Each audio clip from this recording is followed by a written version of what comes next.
So the next example I'll do is to factor 96 as a product of primes. So if I split 96, well, there's two things you might notice. So let's say we notice that this is an even number, so I know it's divisible by 2. So we'll take a 2 out of it. Well, 2 is prime, so that branch is done. If I divide 96 by 2, well, 2 goes into 9 4 times with 1 left over, and then it goes into 16 8 times. Well, 48, you could split it as, you just notice that it's even and take another 2 out.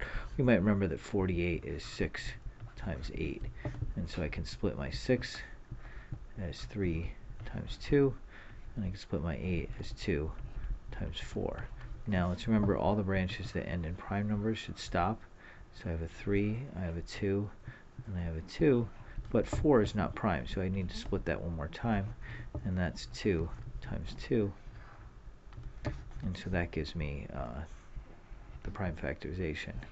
So I have 1, 2, 3, 4, 5 2's, so 96 is equal to 2 times 2 times 2 times 2 times 2 times 3. I have 1, 3. Now if I wanted to be a little more compact about my notation, 2 times 2 times 2 times 2 times 2 is the same thing as 2 to the 5th times 3, or some people might write 3 to the 1st. The 1 is certainly optional. And again, if I had split the 96 any other way, like somebody might have noticed that, well, 9 and 6 make 15. If you add up the digits to get something that's divisible by 3, then the original number must have been divisible by 3 as well. So I could have divided it by 3, and then I would get 32. Well, then 32 is 4 times 8. 4 splits as 2 times 2. And the 8 splits is, if you want to split it 3 ways, 2 times 2 times 2. And so I'm still going to get that 96 is equal to 2 to the 5th times 3 to the 1st, because I get 5 2's and 1 3. And so no matter how you start out as your first split, you're certainly going to end up in the same place anyway. So I'll give you an example to do on your own. So go ahead and pause the video and try to build a factor tree for the number 120. Alright, well, I'm assuming you've found the factor tree for 120, and I'll go ahead and do it myself. So you can notice lots of things about this. I'm going to choose to divide it by 10. That seems to be the easiest thing to do.